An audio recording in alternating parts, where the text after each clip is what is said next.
بسم الله الرحمن الرحيم الحمد لله رب العالمين والصلاة والسلام على رسوله الأمين وعلى آله وصحبه أجمعين أما بعد. So the question is, are we in the end of times? And we have a lot to cover as far as the timeline, and I'm trying to be brief. And also we have a lot of foundational rules to lay, all right? First of all, one of the things that every era is guilty of is that they interpret their signs to fit their current world. I guarantee you, when it was World War II, many Muslims thought, this is it, these are the malahim, this is the end of times. I guarantee you, when the Spanish flu hit in 1919 or 1918, whatever it was, people felt like, you know what, this is it, these are the end of times. And when coronavirus hit, what happened? People kept saying these are the end of times. This is just not unique to us. Every generation or time period, they will interpret the signs according to that present world. There was one of the scholars in Al-Andalus, which is about 800 years ago, and he was so certain that the Mahdi is going to emerge in his lifetime. And he felt that if the Mahdi doesn't emerge in his lifetime, he's just going to miss him. So he used to tell the students, when you see the Mahdi, give him salam from me. He was certain. We look at the hadith of the tip of his whip speaking to him, and his shoe speaking to him, and his thigh speaking to him. And what do you say immediately? It's a cell phone. Because we're susceptible to interpreting the signs according to our world. His thigh speaking to him, that's the cell phone. But that's not his thigh speaking to him. And the hadith says his thigh will speak to him and inform him of what his family did in his absence. When you pick up your phone from your pocket, which is resting on your thigh, you speak to your family and they tell you what happened in your absence, not your thigh telling you. And then what about the sandal speaking to them? And Apple still hasn't made a shoe, the shoe coming in 3 years. But we're always guilty of that. Okay, so we've got a couple of things. Number one, the signs don't always have to be in this current world. Two, you have to stick to the chronological order of the signs. Now, I don't want to mention any names because they might be fans, but there's a speaker who was popular for talking about the signs before and he messes up the timeline like crazy. He actually has photos of the dam, the barrier of Ya'juj and Ma'juj. He has photos. He said it was broken 12 years ago and they came out. The Dajjal, that's the British. Okay? Look, I can't stand the British just like the next person. But I'm just kidding. I'm not going to go as far and say that the Dajjal doesn't even fit. The Dajjal is a human being. The Prophet ﷺ, he's a human. And the Prophet ﷺ, when he described the Dajjal, he said, I'll tell you who looks like him. Ibn Qatan looks kind of like him. You see? So that's not a system. That's not a new world order. You have to stick with the order of things, the chronological timetable. You can't just change it around. Yeah?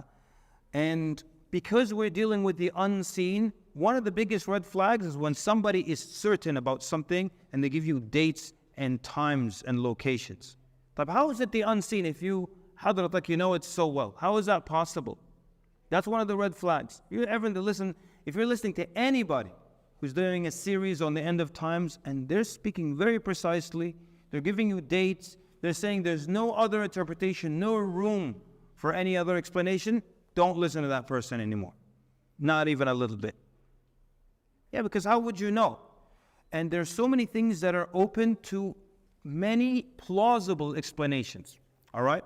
So before the Dajjal emerges, there is a thought that the Dajjal came out. So the Prophet ﷺ says the Muslims will send 10 scouts to check if this news is true or not. Then the Prophet ﷺ swears by Allah. He says, I know their names and the names of their fathers and the colors of their horses. And this is later on. Horses? What happened to cars? Motorcycles? Airplanes? No more? Tesla doesn't succeed into the next... That's it? Not even electric cars? All right. The Prophet ﷺ mentions arrows. He says that a group will go and conquer Constantinople, which is Istanbul, and they're not going to fire a single arrow. So we got arrows, spears, horses. Where's everything else? What do you think? What would happen when people would have to use arrows and spears? Or do you have an explanation for that? I'm asking you really. Naam? The computer systems get jammed? Okay. So like some nerds are going to jam it? Well, yeah, we hope. Okay, fine. All right. Huh? Advanced arrows. So they're not really just wooden arrows. They're like Rambo, exploding tips. Huh? Okay, anything else? Any other explanation? So why did the Prophet say arrow then, if it's a bullet? He's telling people of that era, so they won't understand. Okay, good. Jazakallah khair. And so everything you said is plausible. Like everything that was said now makes sense. It's plausible. But for me to insist on one of these three statements, how would I know it's the unseen? But people always like interpret it like as if Jibreel told them yesterday. So you just said that it could be that the Prophet ﷺ is just speaking to them in terms they understand. Yeah, and he didn't say they will conquer Constantinople without firing a single RPG. قالوا وما الRPG يا رسول الله. He would use a language that they can understand. That's one. So when he says horses, he doesn't want to say motorcycles and have to explain the internal combustion engine and all that stuff. Confusing. That's one. Or two, there could be technology that can still be on horses. So the scholars actually mentioned this example. They said if you ever watch the videos of the jihad in Afghanistan, of course when we say jihad in Afghanistan, we mean against the Russians. That was a joke.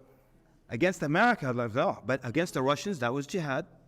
So anyways, you watch these old videos, 80s, 70s, and you'll see the Russians on their helicopters and tanks, and the Afghans were on horseback. Why? Because the terrain allowed them to be on horseback. Actually, even gave them an advantage to be on horseback, even though they were fighting an enemy that was on tanks and other kind of machinery. So the fact that the Prophet mentions horses, we don't have to necessarily assume that technology will be done. But could it also be that there's no more technology? Could it be? Possible. But what could cause no technology? Because I guarantee that even if there's a nuclear bomb and the whole world is finished, there's going to be a gun and some bullets in Texas. I guarantee it. I know it. Just open any random house. You're the only survivor on earth, you're going to find guns and bullets. So why do I have to go to arrows? All right, what do you think? What could cause no more technology? No internet? Huh? But Allah's plan is usually, there always means, right? Yeah, and we won't wake up and find our phones missing, our children go into depression and stuff. There's always something like, what? Now? World War III.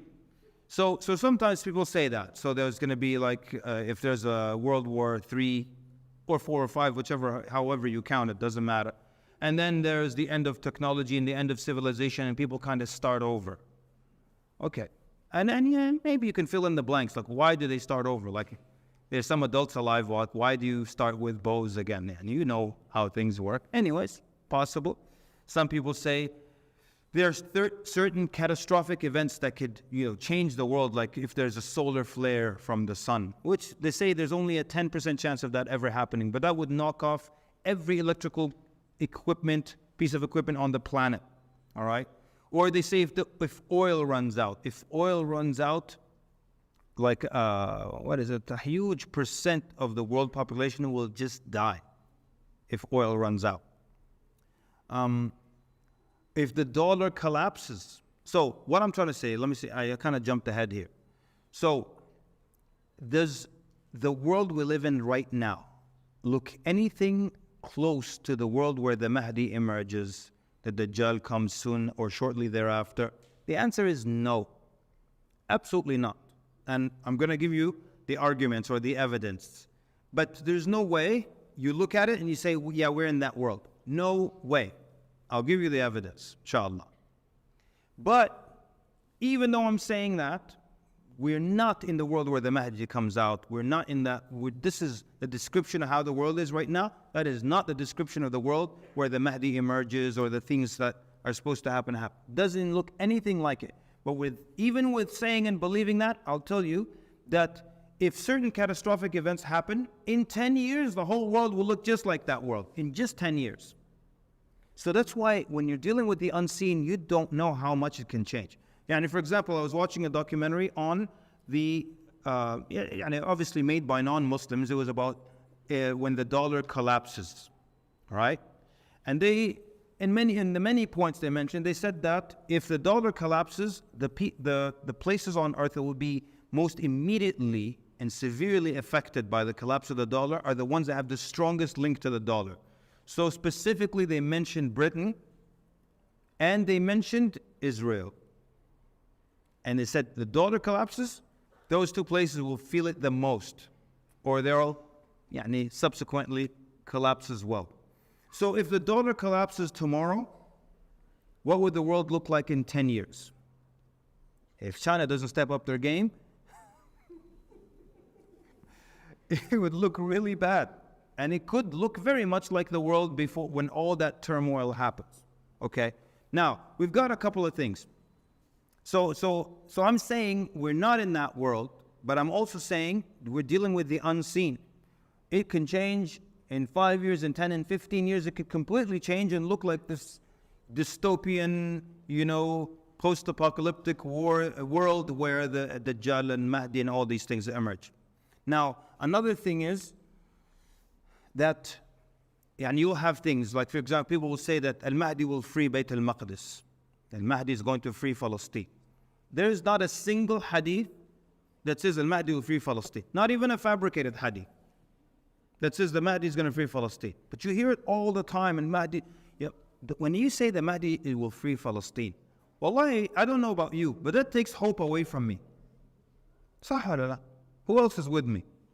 You take hope away from me. You tell me the people of Gaza and Palestine, they have to sit through this until the Mahdi comes, and everything we do is useless. Our dua won't help, and nothing will help. We just have to, let's just watch Netflix, and when Mahdi comes, it's his job. I'm going to do his job. Wallah, it takes hope away from you. Now,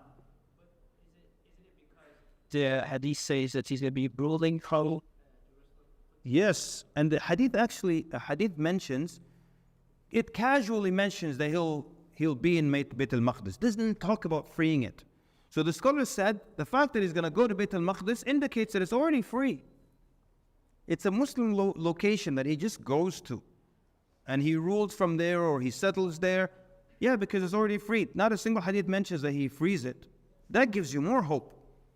That says, yeah, you can do things. Boycotting, wait till the Mahdi comes. Resisting, you can't do anything till the Mahdi comes. No, that's not true. So, then there are other indications also. The Dajjal, when he comes, he will have 70,000 from the Jews of Isfahan coming with him. Where are they coming towards? Towards Jerusalem. So the scholars said, so why are these Jews not in Jerusalem?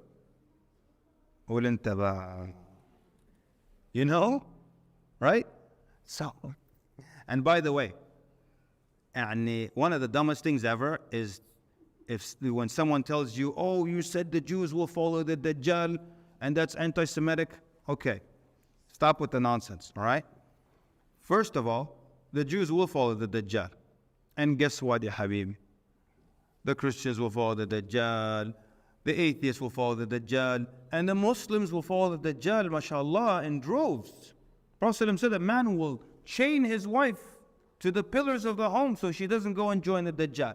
And he says she'll break free and join the Dajjal. So yeah, don't worry. We didn't say just the Jews, Muslims bardo. Yeah? Anyways, طيب. So we've got a number of things, and really the only hadith that I'm going to go into details is just one hadith that mentions 3 fitan trials that come one after the other. But we've got a number of things that you can argue need to happen before the Mahdi shows up. So are we in the world where the Mahdi emerges? First of all, the Euphrates River dries up. And this is a hadith Sahih Muslim, and it uncovers a mountain of gold. And then people will rush to go get that gold. And the Prophet ﷺ said, from every 100, 99 people will die trying to get the gold. And in one narration, the Prophet ﷺ says, each person will tell himself, perhaps I'm the one who's going to make it. And you tell them, Habibi, there's a 99% chance you will be killed.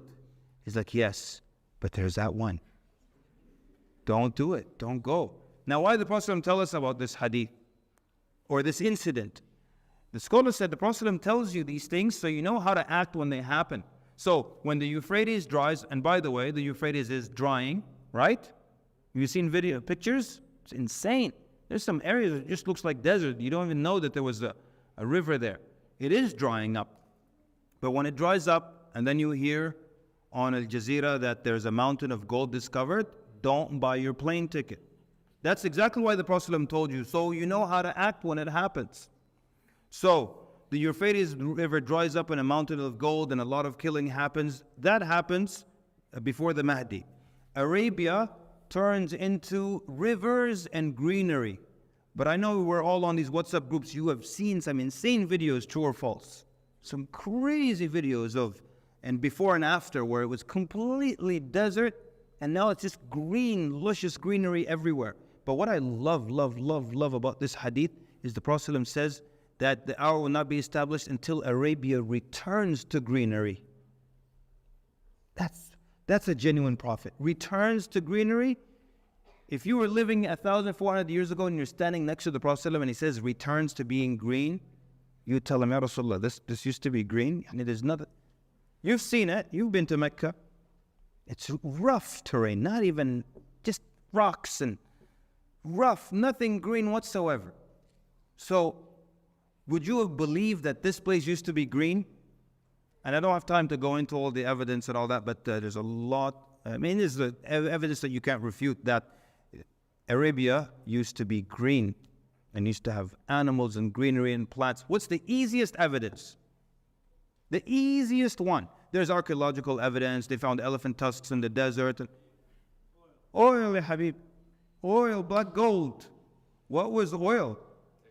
They're like carbon-based organisms that used to live a long time ago. And then and what happened? It became oil. So that's we know that, but how would the Prophet know it if he wasn't a genuine Prophet sallallahu alaihi wasallam? So that is happening, but it's not done yet. It just started happening. Euphrates River is drying up. It's happening, but it's not, and the mountain didn't show up yet. Then we have, well, okay, so it gets tricky. This is the one hadith that we're gonna focus on for tonight, inshallah. This is a hadith narrated by Abu Dawood and Imam Ahmad, and Al-Hakim said it is sahih, and Dhahabi also, rahimahumullah. This is Abdullah ibn Umar, the son of Umar ibn Khattab. He says, "Kunna qu'udan 'inda Rasulillahi sallallahu alayhi wasallam." We were sitting with the Prophet sallallahu alayhi wasallam. فذكر الفتن. So he started to mention the different trials, the different trials and tribulations, the tests that are going to happen towards the end of times. Which, let me stop for a second. Now, if you want to get technical, we are in the end of times, meaning if you consider the age of the earth, right? Where are we? And if this is the beginning of the earth and this is the end of the earth, where do you imagine we would be? Here, in the very beginning, the halfway point, the ending, right? So if you want to get, sometimes people, they want to just argue with you. No, we are in the end. Okay, fine. In that sense, we're in the end of times. But are we at the events of the end of times? That's what we're saying. Because the Prophet ﷺ said, بُعِثْتُ أَنَا وَالسَّاعَةَ كَهَاتَيْنِ. I and the hour were sent like these two. Some scholars said, meaning, I'm a little bit ahead of it. It's right behind me. And others said, meaning, just like there's nothing between this finger and this finger, there's nothing between my sending and the hour. So we are towards the end, if you look at the the span of the earth, we're here at the end. Yeah? Okay, does that make sense to everybody? Because I have a great analogy, but I don't want to spend time. If it makes sense, we'll move on.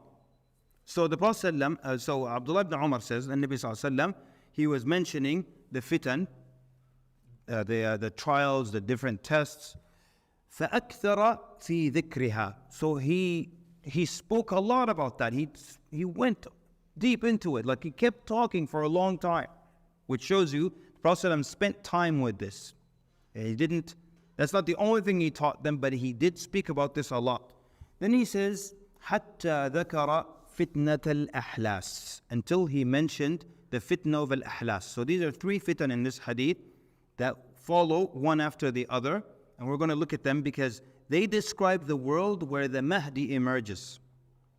And let's see, are we there? Did any of these 3 happen yet? Fitnat al-ahlas. فَقَالَ قَائِلٌ يَا رَسُولَ اللَّهِ وَمَا فِتْنَةُ الْأَحْلَاسِ. He said, O Prophet of Allah, what is the fitna of al-ahlas? قَالَ هِيَ هَرَبٌ وَحَرْبٌ أو وَحَرَبٌ. There are different ways of reading it. Okay? ثُمَّ, I guess we'll come, let me explain it as we go. So the Prophet ﷺ said, Fitnat al-ahlas. Al-ahlas is the plural of al-hils. Hils. Hils is this cloth that you put on the back of the camel before you put the saddle or the hawdaj, the sedan, or whatever else you put. You usually put a cloth on the back of the camel, and that's between its skin and whatever wooden saddle or anything else you put there. So why did the Prophet call the fitna wal ahlas? Because anytime you look at a camel with a saddle on, there's a hils there. فهي ملازمة, يعني it's always there and it's continuous. So from the name of the fitna, you get a clue as to the nature of the fitna. That is a fitna that is continuous. And hils is always on the back of the camel. If there's a saddle, there's a hils. It's never gone. So it's continuous and it's always there. So they said, what is fitna al-ahlas? He said, it is going to be harabun wa harab aw wa harb. So harab, basically, people will, just like al-hurub, people will run away from one another. There's so much killing that people, when you see a person, you run away. You don't want to encounter them because they'll probably kill you. A lot of killing for whatever reason. Are we at that stage yet? But it's not talking about, but that's what's happening right now in this country. No, it's talking about something on a bigger scale. So, and then the harab, that basically that, the 2 explanations. One is that ذهاب المال والأهل, that people will lose their families and their wealth. So that's one explanation. People will lose their family and their wealth. The other, that basically it'll be wars. There'll be a lot of killing. There'll be a lot of killing and people will stay away from each other. People will be robbing and looting each other. So this is fitnat al-ahlas. Right, let's get them all together so we can get a good picture. Then the Prophet ﷺ says, thumma, so after it, and the scholar said thumma and thumma, you see that it's happening one after the other. It's not like a century later or something like that. Thumma fitnatu sarra. Then the Prophet ﷺ says, دخنوها من تحت قدمي رجل من أهل بيتي يزعم أنه مني وليس مني وَإِنَّمَا أَوْلِيَائِي الْمُتَّقُونَ. So he says, then there's going to be a fitna, and the Prophet called it fitnat as-sarra. Because a trial and a test can be, if there is, it can be bad, or you can be tested through good, which is like our case in America. And you're tested to see if you're thankful to Allah. Everything, alhamdulillah, is available. Electricity, running water, whatever you want, you get it, not a problem. So this is another fitna. So some scholars said fitnat as-sarra because everything, there's a lot of ease and good, and that's the naming. The other scholars said it's sarra لأنها تسر العدو. The enemy is pleased with this fitna that's afflicting the Muslims, so it's making them happy. That's why Allah called it the fitna of the Prophet called it fitna of as-sarra. But it'll be due to a man who is from my family, yani his lineage traces back to the Prophet sallallahu alaihi wasallam. But then the Prophet ﷺ distances himself from him. He says, but he is not from me. So he is from me, but he is not from me. Meaning, he is from me, but because of his behavior and his lack of righteousness, I am distancing myself from him. So he's not from me. And he says that, إِنَّمَا أَوْلِيَائِ, my close friends are al-muttaqun, the people who have taqwa. ثُمَّ, then, ثُمَّ يَصْطَلِحُ النَّاسِ, then people will unite under عَلَى رَجُلٍ, under a man, كَوَرِكٍ عَلَى ضِلَعٍ, كَوَرِكٍ عَلَى ضِلَعٍ. This is an expression to show lack of stability. Al-warik is the thigh muscle, and the dila, the ribs. So if you get a rib bone which is small and thin like this and it's curved, and then you put the big thigh on top of it, what's going to happen? It's going to rock. So that's the visual you need. It's just an expression that means unstable. So people are going to then unite under a man, but he's going to be like a thigh bone on a rib bone. Yani he's going to be unstable. ثُمَّ فِتْنَةُ الدُّهَيْمَةِ, then the fitna of الدُّهَيْمَةِ. الدُّهَيْمَةِ تصغير للدهماء. الدهماء means a black, سوداء. So in Arabic, sometimes in English books, you'll find this translated as then the little black fitna.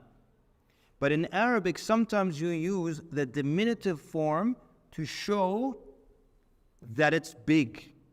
So الدهيماء here doesn't mean the little black fitna, it means the big black fitna. لا تدع أحدا من هذه الأمة إلا لطمته لطمة. It does not leave anyone from this ummah except that it afflicted him. Now, when people said it's COVID, what was wrong with that? I remember when COVID came out, people said, oh, this is fitnat al-duhayma. طيب يا حبيب, وين الأحلاس? Where about the ones before it? Where about the ones before it? بس كده اهو, yeah, we just pick one وخلاص, this is it. Where about the ones before it? There are two before it, okay?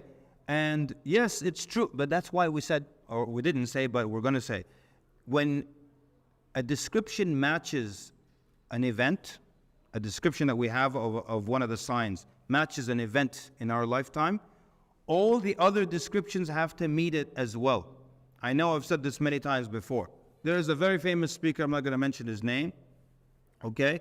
But he says the Dajjal is the television screen. The Dajjal is the TV. And he gives good arguments. He says the TV, the Dajjal is one-eyed, the TV is one screen.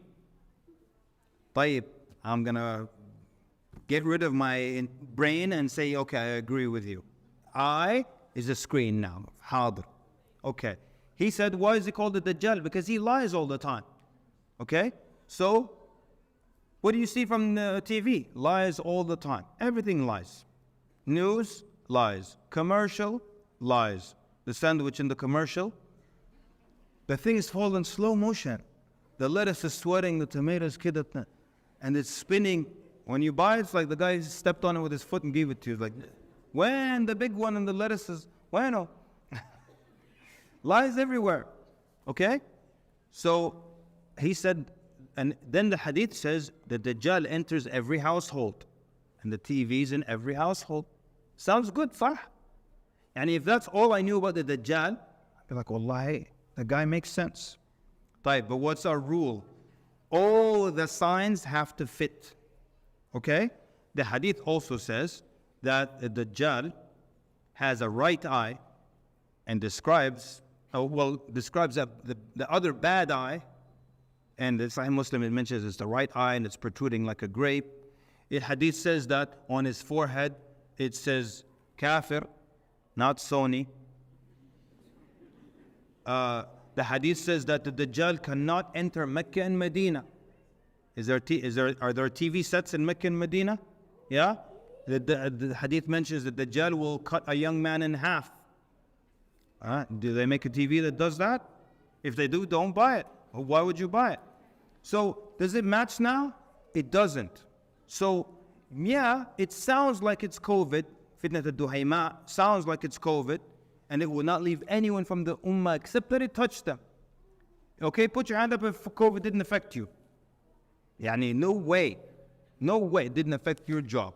Didn't affect you going out. Didn't affect you hanging out with friends and coming to the masjid. No way. And probably nobody in the ummah. And there's a guy who's been living in the desert. He's 100 miles away in every direction from everybody. He didn't feel it. You know, he didn't social distance. Well, he was social distancing.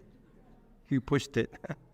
So you understand. So it's saying that no one from the ummah is unaffected by it. So you could say until here, khalas, it's COVID. Yeah, but first of all, you just ignored the order of things, the first two. Then, where is it here? Yeah, and then it sounds like COVID, right? It says, فَإِذَا قِيلًا قَضَتْ تَمَادَتْ. يعني every time you think it's over, it comes back again. Remember? COVID, they said it's over, and now I forgot all the different names. There was version 1, and then there was 2.0, right? Remember every time? Different names every time. Every time you think it's over, oh, there's another outbreak. There's another variant. طيب. Here we go. Is this COVID? يصبح الرجل فيها مؤمنا ويمسي كافرا. A man will wake up a Muslim, and by evening he'll be a kafir. Did that happen with COVID? No. Alhamdulillah. حتى يصير الناس إلى فسطاطين, until the people of the ummah, يعني of Ummah Muhammad صلى الله عليه وسلم, will split into two camps. فسطاط إيمان لا نفاق فيه. A camp of Iman in which there is no hypocrisy, and the camp of hypocrisy in which there is no Iman. Does it sound like COVID now? All the rules have to apply, all the descriptions have to apply. So it's not COVID at all now. Nobody wakes up a believer and then, at night is a disbeliever, or wakes up a disbeliever at night is a believer. Why is that happening anyways? Because of the trials. Yani someone would leave his religion from all the pressures and tests. But the Prophet doesn't specify what is happening to people here. He doesn't specify. But clearly it's not COVID, because we're not even done. Okay, we said it as a camp of Iman, no hypocrisy in it. A camp of hypocrisy, no Iman in it. Then he says, فَإِذَا كَانَ ذَاكُمْ فَانْتَظِرُوا الدَّجَّالَ مِنْ يَوْمِهِ أَوْ مِنْ غَدِهِ. When that happens, expect the Dajjal that day or the next. So now, where does this fall in our timeline? Could it be like today? We're far from it. We got to go through al-ahlas first. Then we got the guy who's a kawarikan ala dhila, that unstable guy. All right? And then we have to have this other fitna, duhayma. And then the ummah splits into two camps. And when that happens, expect the Dajjal to come right that day or the next day. Now, the Nabi Sallallahu Alaihi Wasallam, possibly there's hyperbole there to say how close it would be. But where do you think, which camp is the Mahdi in? The Iman camp, right? And so, fitan do something amazing. And in Arabic, you say, fatantu dhahab wal fidda. Like when you want to purify the gold, how do you purify it? You put it over the fire. And so it meant these different ores melt at different temperatures. And then after this fire, you get the pure gold. And that's exactly what fitan do to the ummah. Because everybody's a great believer when the sun is out and the birds are singing. But then when there's a test, then you see the gold from the other. So basically, now this fitna, what it does, it splits everyone. Clearly we see who the hypocrites are and who are the people of Iman. So now, in a way, it's like it gets things ready for the Mahdi. So when the Mahdi comes, he knows his people. And there's no hypocrisy in the camp. And he doesn't have to think, is this guy a spy? Is this guy working for this group or that group? He knows is with the believers. And then what is Isa, the Mahdi himself, when Isa alayhi salam comes down, the Mahdi has already organized them. They're already an army, and they're already the righteous people. And so it's like everyone does the work that falls into place. So, yeah, I think I described everything I want to. Yeah. So when you see then, this gives you the timeline of when that's going to happen. So we've got the Euphrates drying up. We've got Arabia turning into rivers and greenery. And we've got these three fitan, one after the other. Before the Mahdi, other things happen. before the Mahdi comes out, there is a Khalifa.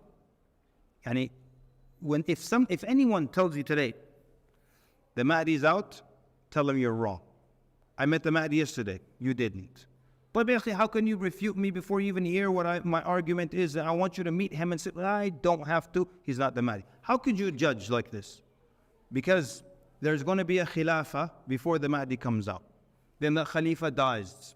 Now, you know, use your political science and what could possibly happen that will cause the Khilafah to come back. And where is the West? They're going to sit there and wait for the Khilafah. What's happening? Allahu A'lam. It's from the unseen. When does this happen? Allah subhanahu wa ta'ala a'lam. But there's a Khalifa. The Muslims unite under a Khalifa. Then the Khalifa dies.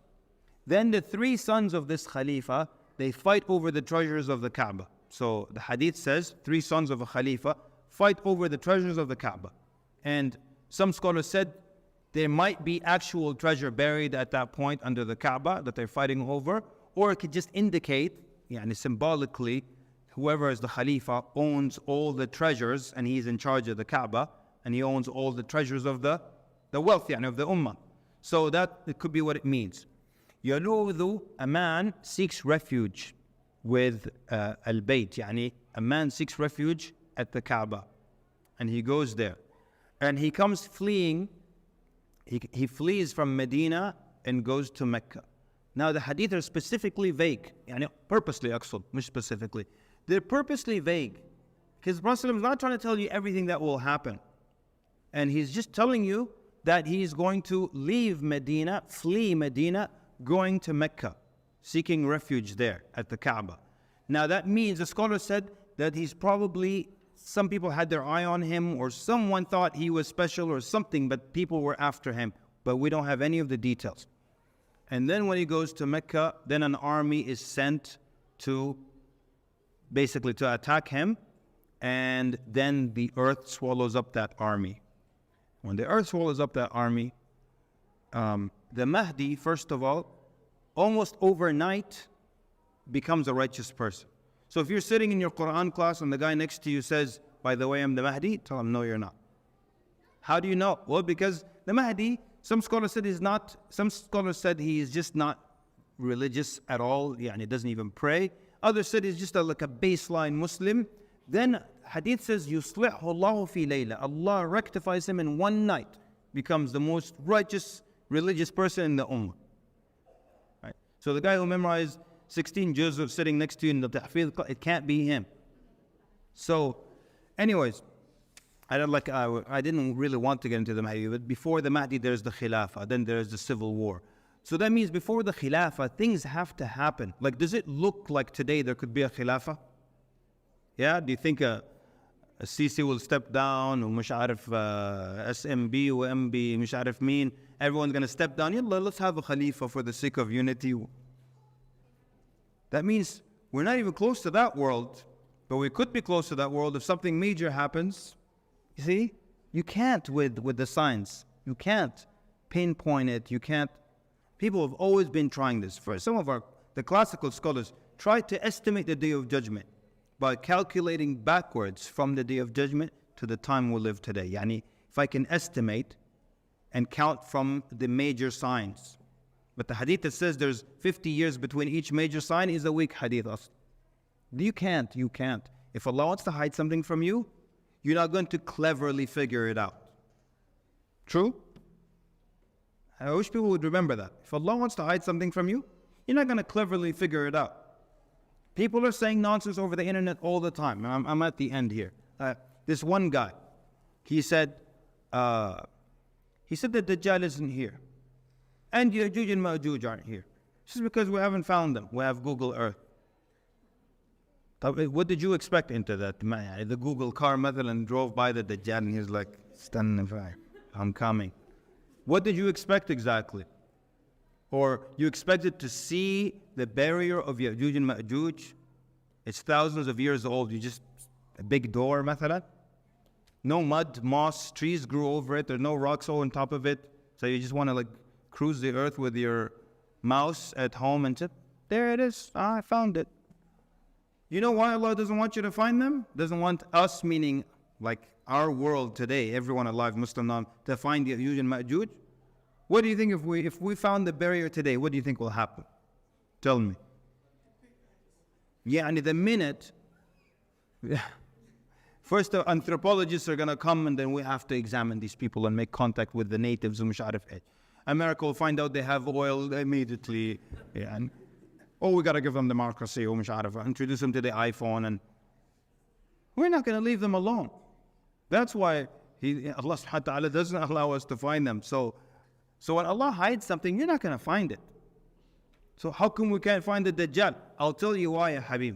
Because Allah Azza wa Jalla doesn't want you to find it. Does that make sense to you? How come we can't find the Dajjal? I thought, so what do you want from him? You want to find him? You don't want to find him. Anyways, that was my point. It was kind of brief, but my point was that, let me repeat it one more time. And feel free to have opinions, and I don't have any issue, because I'm not saying I'm right. I'm saying it's the unseen. So bus, relax, take it easy. I tell you something, you say possibly. You tell me something, hatta if it doesn't make sense, I say possibly. Then I go home, I laugh at you, but not in front of you, because you can't tell me it's the unseen. You can't tell me what's happening exactly. So in conclusion, the world we're in today, does it look anything like the world where the Mahdi emerges? Where the Mahdi, by the way, is it's the last thing that happens before the major sign. It's in his time, the first major sign occurs. And once the major signs occur, Prophet described, they come one after the other. And he gave a very nice tashbih, yani visual here. He said, when you have beads in a string, kida, or necklace, when you cut it, what happens? The beads are going to fall. But they're going to fall immediately, one after the other, in a pattern. It's not going to be one bead falls. If I hold the necklace upside down, okay, cut it. One bead will fall. Bukra, another bead will fall. La, they're going to fall one after the other with the rhythm. Like that. He said the first one happens, the rest are going to follow like that, like beads from a necklace. All right? So we're saying that the world before that the Mahdi, forget the Dajjal, comes out, looks nothing like our world today. So it's very hard to try to say, no, the Mahdi is going to be out in a year or two or three. And even after we said that there could be certain catastrophic events on a global level, or even economically catastrophic, that will change the entire world within the span of 10 to 15 years, possibly, matala. Or 50 years, this world will be completely different, or 30 years, or 15. So, but when it happens, and if any of these fitan that we mentioned happen, it has to match all the signs in the hadith, all the descriptions. Not just one or two and you say, aha, that's it.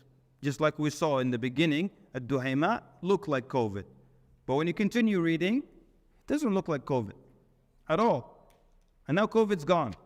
When the guys who were saying it was COVID, it's embarrassing now, right? You're so wrong, it's embarrassing. I'm embarrassed for you, you know what I mean? Like that. Anyways, let me just end up with this hadith, we're done. I'm not even going to explain, I'm just going to read it. It's a hadith from Sunan Abu Dawood. It says, when Bayt al-Maqdis is taken, and I just want you to see the chronology here, the timeline. When Bayt al-Maqdis is taken, Medina will become abandoned.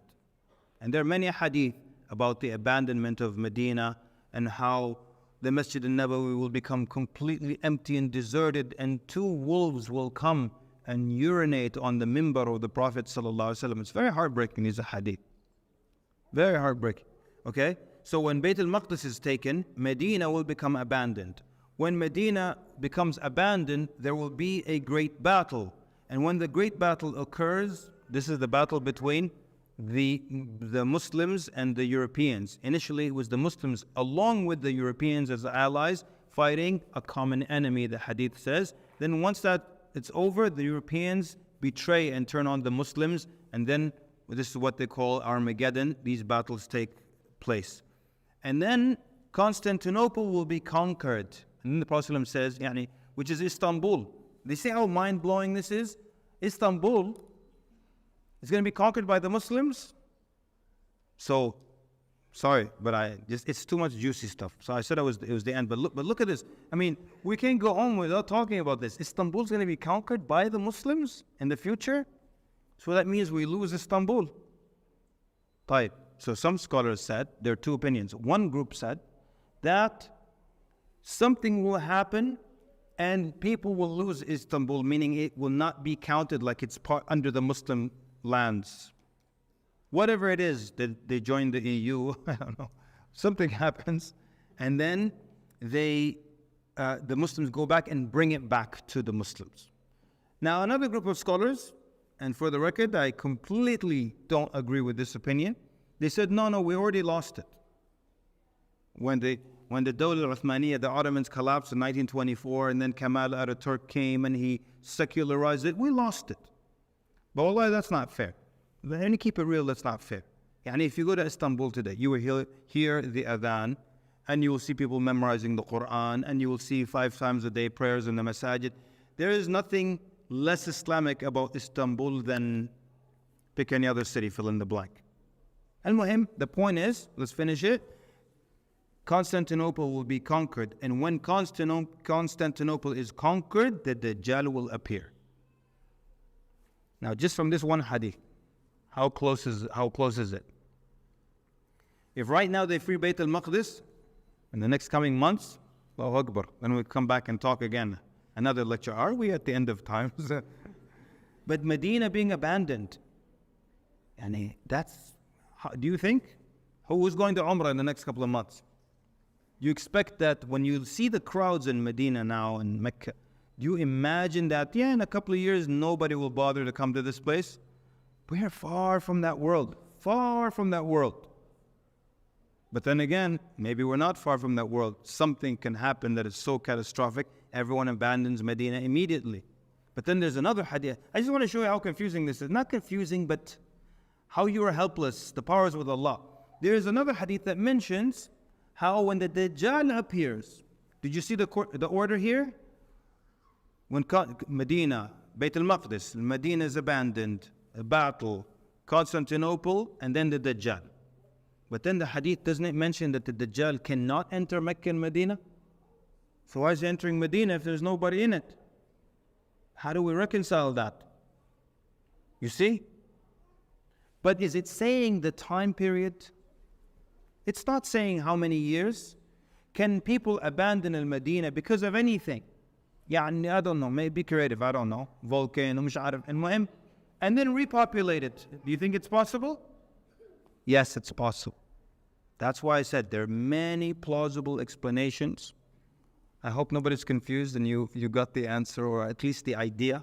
Jazakumullah khairan for coming out and for listening attentively. Sallallahu wa barak ala Muhammad wa ala alihi